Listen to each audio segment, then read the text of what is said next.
নমস্কার সকলকে, শিক্ষাবিদ চ্যানেলে সকলকে স্বাগত। আজকে আমরা এডুকেশনাল স্ট্যাটিস্টিক্স এর উপর লাস্ট ক্লাস নিয়ে এসেছি,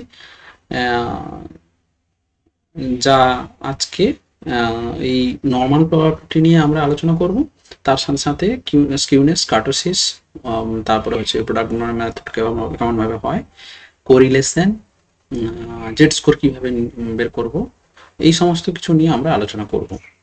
এবং এখানে নিজেই করে রেখেছি সমস্তটা। ওটা হচ্ছে আমি পিকচার ফর্মে দেখিয়েছি, জাস্ট কিছু করতে হবে না এখানে। প্র্যাকটিসের কোনো যদি কেউ চান প্র্যাকটিস করবেন, নাহলে আন্ডারস্ট্যান্ডিং যদি করেন তাহলে, কারণ অনেকের করা আছে, যাদের করা নেই তারা হচ্ছে অবশ্যই খাতায় লিখে প্র্যাকটিস করতে পারে, কোনো অসুবিধা নেই। তো চলে যাই এবার নর্মাল প্রবাবিলিটি আর কার বলার আগে নর্মাল যে প্রবাবিলিটি কি, কারণ আমরা জানি যে চান্স অফ যে কতবার ব্যাপারটা থাকছে, বা আমাদের দৈনন্দিন জীবনে যে কোনো ক্ষেত্রে সম্ভাবনা কথাটা আমরা ব্যবহার করে থাকি। এবং যেমন আমরা বলি যে আগামীকাল বৃষ্টি হতে পারে, বা হচ্ছে কালকে ধরো ওই ব্যক্তিটা আসতে পারে। তো এই যে সম্ভাবতার কথাগুলো বলি, ঠিক একইভাবে আমরা স্ট্যাটিস্টিক্সের ক্ষেত্রেও কিছু কিছু সম্ভাবনা জিনিসগুলো কাজে লাগাই। যেমন আমরা জানি যে হচ্ছে লুডোর ছক্কায় যেরকম হচ্ছে 6 পড়ার সম্ভাবনা যেমন থাকতে পারে 6 বার, তেমনি বা চান্স অফ এরর একবার থাকতে পারে, মানে 6 বার, 6 বার নয়, চান্স পড়বে একবার। 6 বারের মধ্যে তো একবার হচ্ছে 6 পড়বে। তো সেই চান্সটা এরর নিয়ে, সেই চান্স নিয়ে কিন্তু আমরা এগোই। তো তাই প্রবাবিলিটি যদি বলি, প্রবাবিলিটি হবে গ্যারেট বলছেন the probability of a given event is defined as the expected frequency of occurrence of the event among events of a like sort. তো আরও যদি বলা যায় যে বেসিক্যালি হচ্ছে আব্রাহাম ডি ময়ভার, এটা সর্বপ্রথম তার বিখ্যাত গ্রন্থ দ্য ডক্ট্রিন অফ চান্সেস, সেখানে কিন্তু এর সম্বন্ধে আলোচনা করেছিলেন। 1774 সালে ল্যাপ্লাস তা সংরক্ষণ করেন, এবং পরবর্তীকালে কিন্তু 1809 সালে কার্ল ফ্রেডেরিক গস এই বন্টনকে সফলতাভাবে বিভিন্ন ক্ষেত্রে কিন্তু প্রয়োগ করেছিলেন। তো নর্মাল ডিস্ট্রিবিউশন হলো কতগুলো পরস্পর নিরপেক্ষ স্বাধীন চলকের ক্রিয়াগত সম্ভাবনার স্বাভাবিক আদর্শ রূপ। সর্বোচ্চ বিন্দুর সাপেক্ষে এই বন্টনের দুটি দিক আমরা দেখতে পাই, একটা পজিটিভ, একটা নেগেটিভ। যেই হিসেবে একটা যেটা আমরা দেখতে পাচ্ছি, এই যে যেটাকে লেফট সাইড পজিটিভ, মানে যদি ওই দিক থেকে দাঁড়ানো হয় তাহলে হচ্ছে রাইট সাইড হবে, left side negative and right side positive. তো এই হিসেবে দেখে থাকি, সেটাকে আমরা সিগমা হিসেবে নিচেরগুলো আমরা দেখিয়েছি। তো সেখানে দেখিয়েছি যে মিডিলটা হচ্ছে মিন, এই মিনের ঘর এটা। দেন এটা 1 সিগমা, 0 to 1 সিগমা, 2 সিগমা, তারপরে 3 সিগমা, সেমভাবে এদিকে। কিন্তু এইখানে একটা জিনিস দেখানো হয়েছে যে 99.7% স্কোর বিলং করে -3 সিগমা থেকে +3 সিগমার মধ্যে। অনেক সময় পরীক্ষা দিতে পারে। আবার একইভাবে সিম্পল জিনিসগুলো জাস্ট রিমাইন্ড করার ব্যাপার, 2 সিগমা থেকে -2 সিগমা থেকে +2 সিগমা পর্যন্ত 95.44 স্কোর কিন্তু লাই করে। আবার 68 থেকে 26% পর্যন্ত -1 সিগমা থেকে +1 সিগমা পর্যন্ত লাই করে। তারপরে অনলি 1 সিগমা, +-1 সিগমার মধ্যে যদি আমরা দেখি, শুধু 1 সিগমার মধ্যে যে কোনো এতে হতে পারে 34.13% হচ্ছে গিয়ে, কারণ 60 এইটাকে যদি আমরা ডিভাইড করি তাহলে দুটো এটা, এই যে এইটাকে যদি আমরা ডিভাইড করি তাহলে দুটো পাবো, বোঝা গেল? মানে তারপরে একইভাবে এগুলোকে যখন ডিভাইড করবো একটার পর একটা বেরিয়ে করবে। তাহলে এইগুলোকে যদি মনে রাখি তাহলে আমরা বুঝতে পারবো যে প্রথমটা হচ্ছে 3 +-3 সিগমার মধ্যে 99.7%, 74% স্কোর লাই করে। দেন 95.44% কার মধ্যে, -2 সিগমা থেকে +2 সিগমার মধ্যে। এবং তার সঙ্গে সঙ্গে 68.26 হচ্ছে কি -1 সিগমা থেকে +1 সিগমার মধ্যে। এরকম করে আমরা জানবো। দেন তার সাথে সাথে হচ্ছে একটা ম্যাথ দেখিয়েছি কিভাবে জেড বের করতে হয়। এগুলো নিয়ে আমি পুরো পার্ট পার্ট করে আলোচনা করব, জাস্ট বেসিকটা নিয়ে আমি আলোচনা করে দিচ্ছি, কারণ যেগুলো এক্সামে আসতে পারে।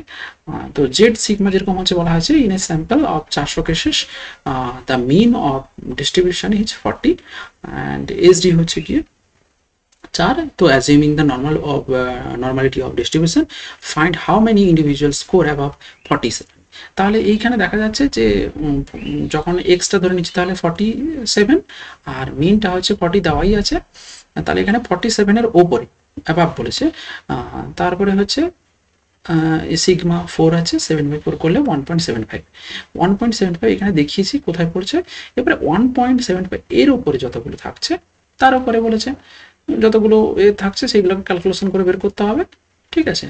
তো এটা হচ্ছে মেন জিনিস, যে কেউ যদি চায় তাহলে হচ্ছে সেটা ক্যালকুলেশন করে বের করতে পারে, যে এত পয়েন্ট এত সিগমার মধ্যে কতগুলো স্কোর লাইক হচ্ছে সেটা বের করতে। তারপরে অ্যাকচুয়ালি হচ্ছে নর্মাল প্রবাবিলিটি কার্ভ এর একটা জিনিস থাকছে অ্যাপ্লিকেশন থেকে হ্যাঁ, আর একটা জিনিস বলি, এখানে একটা জিনিস আছে,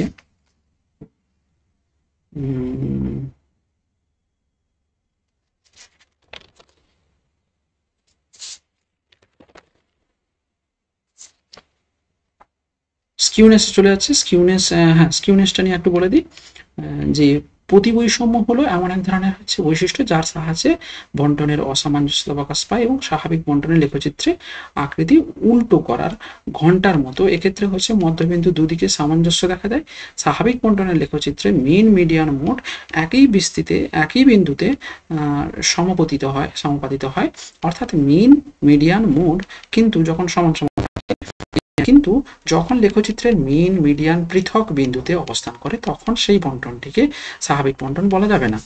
যেমন যখন আমরা নমুনা নির্বাচন করি, স্যাম্পল সিলেক্ট করি, তখন পরিমাপক অভিক্ষার ত্রুটি বা অভিক্ষা প্রয়োগের ক্ষেত্রে ত্রুটি ইত্যাদি যে বিষয়গুলোকে বিভিন্ন কারণে বন্টনে অস্বাভাবিকতা দেখা যায়।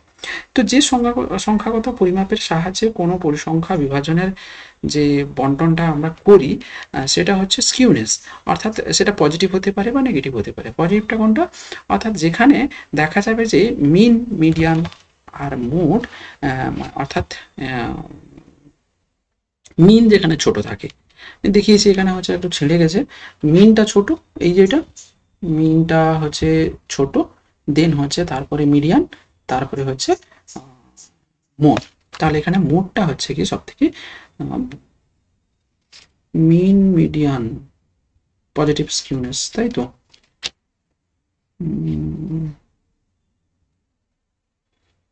হ্যাঁ, মিন বড় থাকে, সব থেকে বড় থাকবে মিন, তারপরে মিডিয়ান, তারপরে হচ্ছে মোড। বোঝা গেল, মিনটা প্রথমে সব থেকে বড় থাকছে, তারপরে হচ্ছে মিডিয়াম, তারপরে মোড, ঠিকই আছে। তারপরে নেগেটিভ স্কিউনেসের মধ্যে দেখবো যেটা হচ্ছে এটা প্রায় হচ্ছে ডান দিকে নিচু হয় পজিটিভটা, বা বাম দিকে ফুলে যায়। আর এটা হচ্ছে ঠিক উল্টোটা হবে, বাম দিকে ফুলে যাবে, ডান দিকটা নিচু হবে। ডান দিকটা হচ্ছে উঁচু হবে, বাম দিকটা নিচু হবে। তো এটা দেখানো হয়েছে, যেরকম হচ্ছে কি যদি বলি মিন মিডিয়ান মোডের অবস্থান কেমন হবে, মিন মিডিয়ান মোডের অবস্থান, মোডটা সব থেকে বড় হবে এখানে, অর্থাৎ বোঝাই যাচ্ছে মোডটা হচ্ছে প্লাসের দিকে কতটা আছে ঝুঁকে, আর হচ্ছে তারপরে মিডিয়ান, তারপরে মিন। তো অনেক সময় স্কিউনেসের হচ্ছে সূত্র যদি জিজ্ঞাসা করে তাহলে বলা যেতে পারে যে P90 plus P10 by 2 minus P50। আবার বলা যেতে পারে 3 into mean minus median divided by পুরোটা ডিভাইডেড বাই এসডি। বোঝা গেল, হয়তো এরকম দিতে বললাম যে হচ্ছে কি 3 ইন্টু মিন, ব্র্যাকেটের মধ্যে মিন, মিন থেকে মিডিয়ান, আমি এতে করছি মিডিয়ান,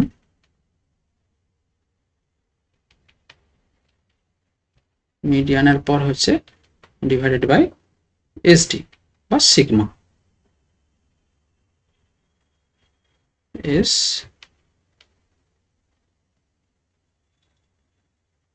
হয়েছে, এটা নিলে ভালো হবে।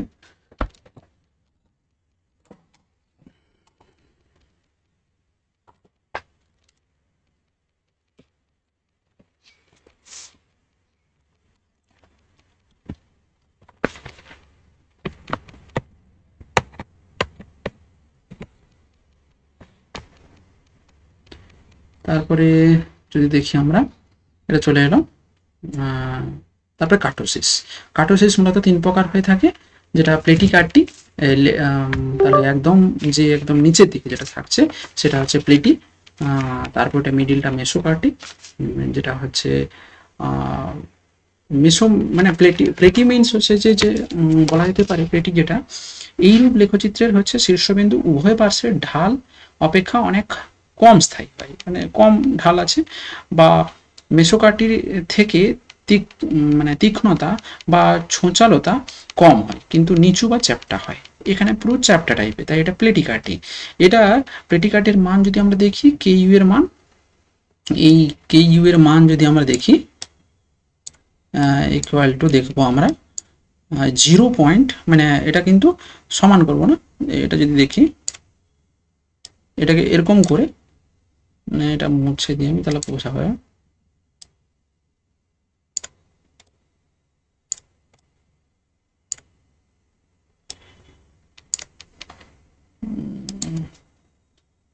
এটা এরকম করে 0.263, ঠিক আছে। তো তারপরে এটা প্লেটিকার্টি হলো। মেসোকার্টি কত হবে, মেসোকার্টিটা হচ্ছে 0.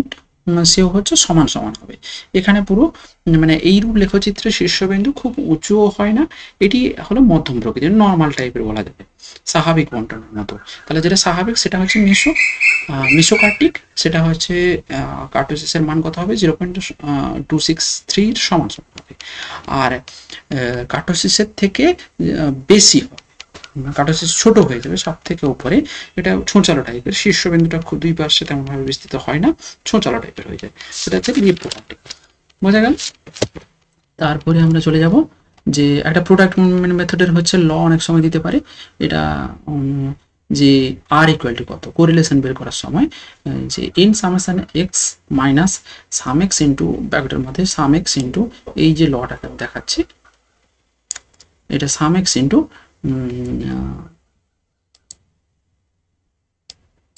সাম এক্স ইন্টু সাময়, তারপরে রুট ওভার ব্র্যাকেটের মধ্যে আবার N sum X square minus sum X এর whole square into N sum X sum Y square minus sum Y এর হোল স্কোয়ার, এরকম করে আমরা প্রোডাক্ট মুভমেন্ট মেথডের হচ্ছে এটা বের করব, ঠিক আছে, আরটা রিলেশনশিপটা বের করব, সেই যেরকম রিলেশনশিপ আসবে এটা কেটে গেছে, তো তো যেরকম আসবে সেই অনুযায়ী হচ্ছে তার রিলেশনশিপ কতটা ইয়ে হাই লো এগুলোকে আমরা জাজ করব, ঠিক আছে। তো এই হচ্ছে ব্যাপার রিলেশনশিপের করা ব্যাপারটা। কোরিলেশনে আর একটা জিনিস দেখা যায়, পজিটিভ রিলেশনশিপ কতকার, পজিটিভ নেগেটিভ আর জিরো কোরিলেশন রয়েছে, 3 ধরনের রয়েছে। সেটা অনেক সময় হয়ে থাকে যে রিলেশনশিপ যেরকম হচ্ছে আর আর হচ্ছে তার সম্বন্ধ দেখার জন্য 0 থেকে 0.20 পর্যন্ত +-20 পর্যন্ত যেটা হয় নেগলিজিবল, ঠিক আছে, এটা মনে রাখতে হবে। আর 0.21 থেকে +-0.21 থেকে টোটাল 1 এর মধ্যে হবে, 0.1 থেকে 0.40 পর্যন্ত যদি আমরা দেখি, 0.21 থেকে 0.40 পর্যন্ত লো কোরিলেশন, তারপরে 0.41 থেকে 60 পর্যন্ত 0.60 পর্যন্ত জেনারেল বা হচ্ছে নর্মাল কোরিলেশন, তারপরে 61 থেকে 80 পর্যন্ত হাই কোরিলেশন বা হ্যাঁ হাই কোরিলেশন, তারপরে ভেরি হাই যখন দেখবো 0.81 থেকে 0.99 পর্যন্ত ভেরি হাই বা পারফেক্ট কোরিলেশন। এটা গেল একটা বললাম। তারপরে আর থাকছে আর তেমন কিছু নেই, র্যাঙ্ক ডিফারেন্স এগুলো তো আছে, যে র্যাঙ্ক ডিফারেন্সের সূত্রটা হচ্ছে যে 5p equal to 1 minus 6md square 6md square by n square minus 1, যেটা হচ্ছে র্যাঙ্ক ডিফারেন্সে যদি আমি বলি, আমি সূত্রটা লিখে দিই, যেরকম এরকম থাকবে, সূত্রটা হবে র্যাঙ্ক ডিফারেন্স, এটা হচ্ছে র্যাঙ্কের হবে, র্যাঙ্ক ডিফারেন্সের ক্ষেত্রে হচ্ছে 1 minus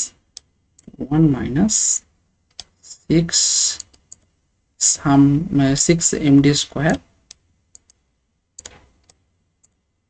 6md square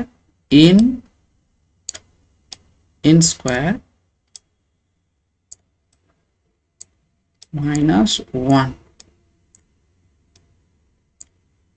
ঠিক আছে, তো এটা গেল। তারপরে হচ্ছে আর কি আছে, আর মোটামুটি সবগুলো কভার করে দিয়েছি আমরা। আগে পার্সেন্টাইল র্যাঙ্ক এগুলো নিয়ে বলেছি। P50 কি করে বের করতে হবে, তার সূত্র বলে দিয়েছি। এইভাবে জাস্ট, আর কিছুই নয়। এইগুলো জাস্ট মনে রাখতে হবে। মোটামুটি কভার করে দিয়েছি। স্ট্যাটিস্টিক্স বেশি ডেপথে গেলাম না, ডেপথে গেলে অনেক সময় লাগবে প্রত্যেকটা স্টেপ বাই স্টেপ বোঝাতে গেলে। তো বেসিকটা যে অনেকের জানা আছে, তার জন্য আমি হচ্ছে এগুলো নিয়ে আলোচনা করলাম। পরে হচ্ছে আমরা স্টেপ বাই স্টেপ এগুলোকে নিয়ে পরে আলোচনা করব। যাদের ডিপলি জানার প্রয়োজন অবশ্যই আলোচনা করব। Thank you so much. Thanks to all of you.